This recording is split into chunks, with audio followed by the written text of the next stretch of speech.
예수를 믿고 교회를 다녀도 자신의 삶을 쳐다보면서 별 볼 일 없다는 생각들을 하게 될 때가 있습니다. 예수 그리스도께서 이 땅에 오셔서 하나님 나라를 시작하셨고 완성하셨는데 왜 내 모습은 완성되어 있지 않는가? 왜 나는 여전히 미완의 모습으로 때때로는 별 볼 일 없고 찌질한 모습으로 살고 있는가에 대해서 당황하게 됩니다. 아닙니다. 나의 어떠함과 상관없이 나는 전능하신 하나님의 손에 붙들려 있는 존재입니다. 나의 어떠함과 상관없이 나는 그 놀라운 사랑을 받고 있는 존재이고 나의 어떠함과 상관없이 하나님의 나라는 이미 우리 안에 임하여서 완성되어 있습니다. 이 복음에 대해서 존 오트버그라는 미국에 있는 목사님은 자신의 딸이 사랑하는 그 애착 인형, 누더기 인형과의 관계로 복음을 설명하는데 저도 그런 일을 겪은 적이 있어서 제 이야기를 잠깐 해보도록 하겠습니다. 저희 딸이 지금도 제일 좋아하는 인형 중에는 딸기라고 부르는 인형이 있습니다. 머리가 딸기같이 생겼고 납작한 인형입니다. 이게 이제 아이의 이모가 태어났었을 때 사준 인형인데 처음에는 되게 예쁘고 고왔는데 이걸 계속 들고 다니고 물고 빨고 뭐가 묻고 하다가 보니까 점점 때가 묻기 시작해서 지금은 거의 누더기 인형이 되었습니다.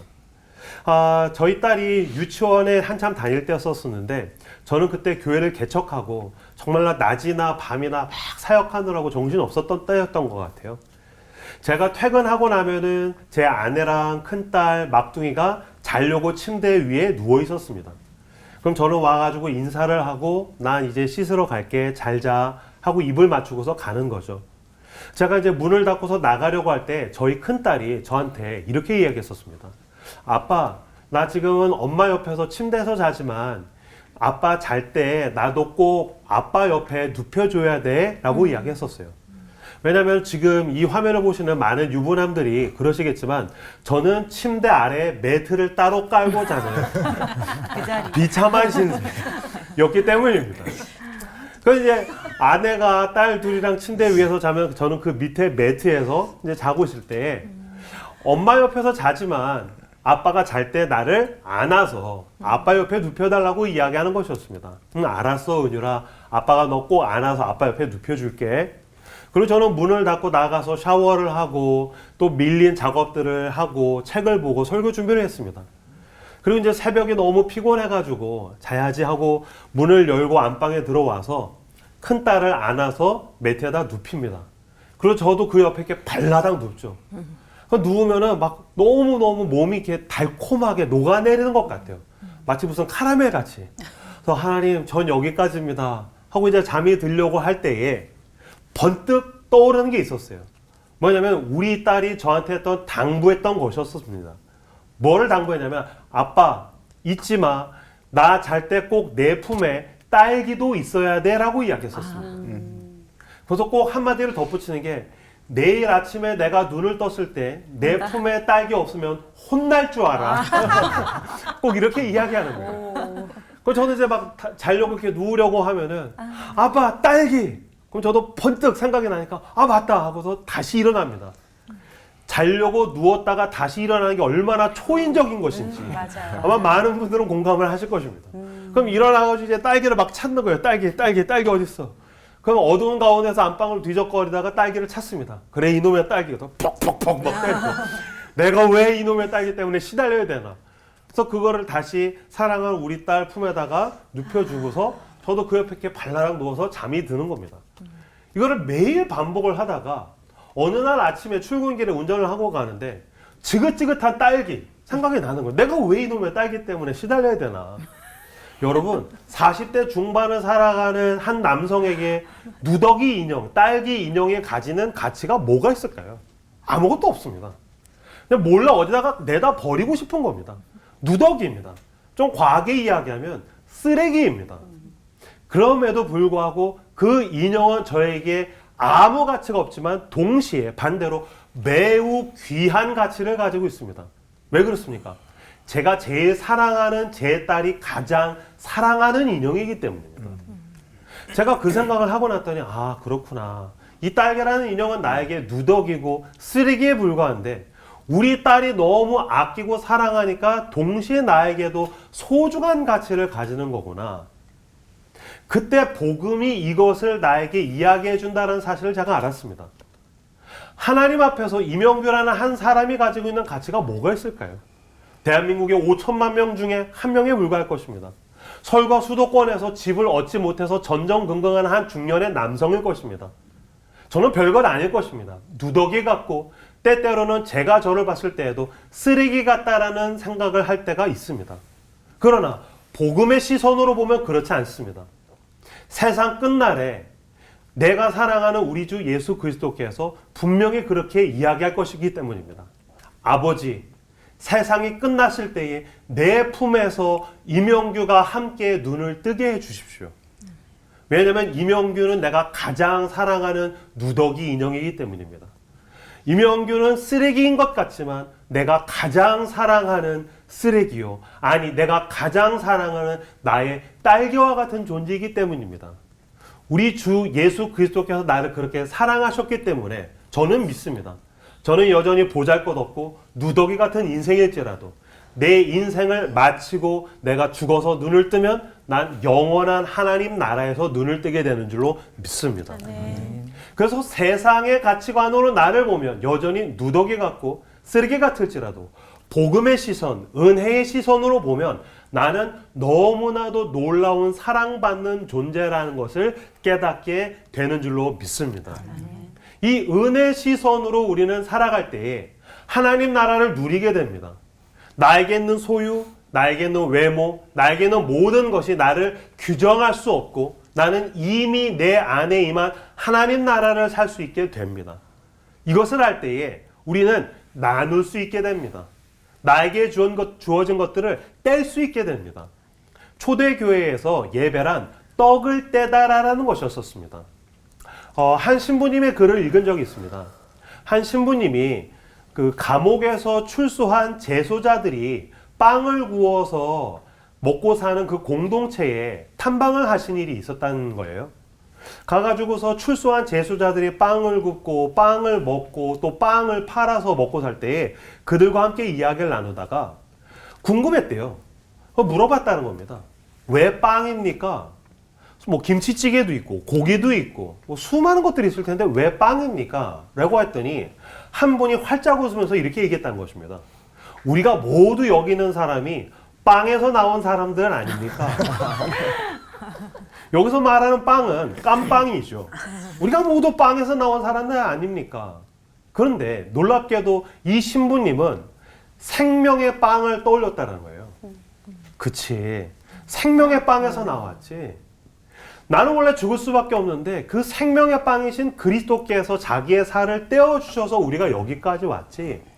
그래서 이들이 빵을 굽고 빵을 나누면서 하나님 나라를 구현하면서 살고 있구나 라고 깨달았다는 글을 저는 보는데 전 동시에 한 가지가 더 떠올랐습니다. 제로. 그치, 우리는 빈손에서 와서 하나님의 은혜로 내가 여기까지 왔지. 우리는 내가 가진 것이 없다라고 생각합니다. 우리는 내가 찌질하다고 생각합니다. 우리는 내가 모자라다고 생각합니다. 아닙니다. 당신은 빵에서 온 사람입니다. 제로에서 왔고 생명의 빵으로부터 왔습니다. 그리고 그 놀라운 우리 주 예수 그리스도의 은혜로 영원한 하나님의 나라로 입성하게 될 것입니다. 그러므로 여러분, 마음 놓고 여러분들이 살아가는 삶의 자리에서 그 여러분들이 가진 빵을 나누십시오. 생명의 빵을 나누어서 모자라고 배고프고 굶주린 사람들을 먹이시는 하나님 나라의 백성들 다 되시기를 우리 주 예수 그리스도의 이름으로 축복합니다. 아멘. 기도하겠습니다. 하나님, 우리는 내 모습을 볼 때에 누더기와 같고 별 볼 일 없는 것 같지만 우리는 예수님의 손에 붙들린 사랑받는 누더기 인형입니다.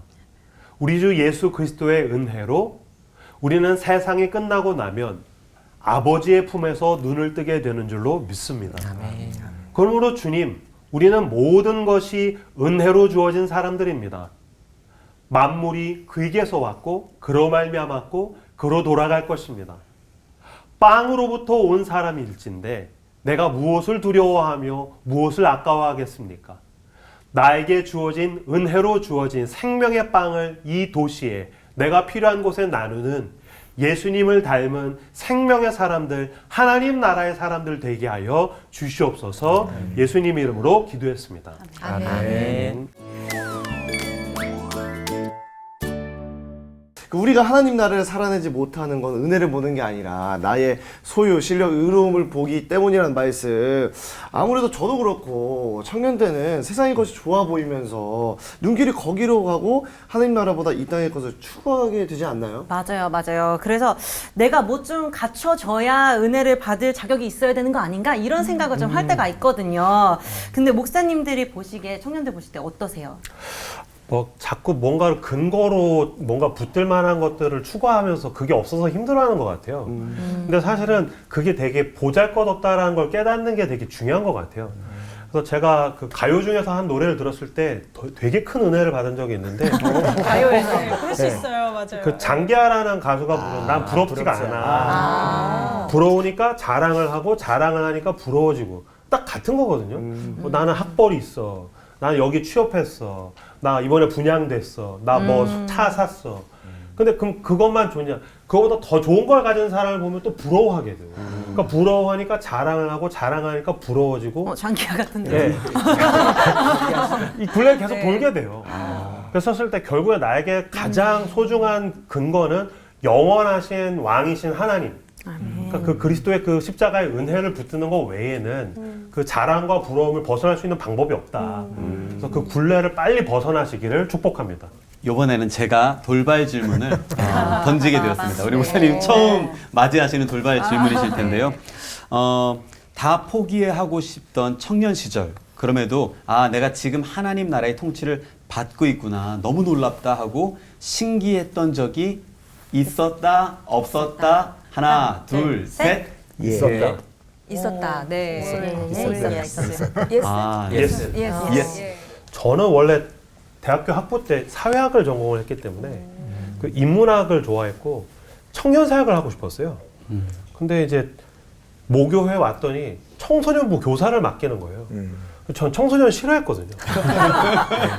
왜 말이 안 통하니까요. 막 좀비 같고 막 가르쳐줘 막 이러고 있고 막.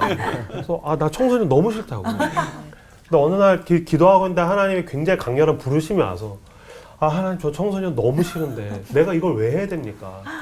근데 어쨌든 하나님이 원하신다는 마음은 굉장히 크고 그래서 1년, 2년, 5년, 10년 넘어가다 보니까 한 15년을 청소년 사역만 한 거예요. 그 청소년이 청년이 됐겠네요. 그래서 실제로 저희 교회도 청년들이 있고요. 네. 그 청년들이. 근데 게다가 대부분의 교회는 그리스도의 양이 있으면 저희 교회는 그리스도의 양 아치만 100명이었어요. 네. 그리스도의 양도 힘든데. 아직까지. 예, 그러니까 얘네랑 소통을 하려니까 제가 안 쓰던 더 쉬운 말, 더 심지어 때로때로 비속어, 어떻게 하면 이 성경 이야기를 더 쉽고 유치하게 막 와닿게 해줄 수 있을까를 10년을 넘게 고생을 한 거죠. 네. 그때 도대체 이게 뭐 하는 짓인가라는 생각을 했었었는데 10년이 지나가고 나니까 그게 저한테 굉장히 큰 무기가 된 거예요. 그래서 교회를 개척하고 났을 때는 청년들 왔을 때 목사님 어떻게 이 성경이나 설교를 이렇게 쉽게 와닿게 할 수 있으세요라는 얘기는 사실 그때 다 생긴 노하우예요. 그렇구나. 그러니까 그때는 쉬운 눈높이에서 시작하셨으니까. 그렇죠. 나는 되게 유치하고 막 그렇게 했었어야 되니까. 네. 그러니까 결국에는 하나님은 저를 그렇게 다스리셨던 거죠. 일하시고 그렇게 나중에 쓰시려고. 그래서 처음에는 되게 억눌리고 답답하고 남들이랑 비교하고 막 그랬었는데 그게 다 하나님의 뜻이 있는 거구나. 네. 아까 얘기하신 오바다처럼 그냥 나에게 주어진 자리에서 충성을 하다가 보면 하나님께서 길을 열어주신 날이 오는 거구나라는 것을 나중에 돌아보니까 확신하게 되는 것 같습니다.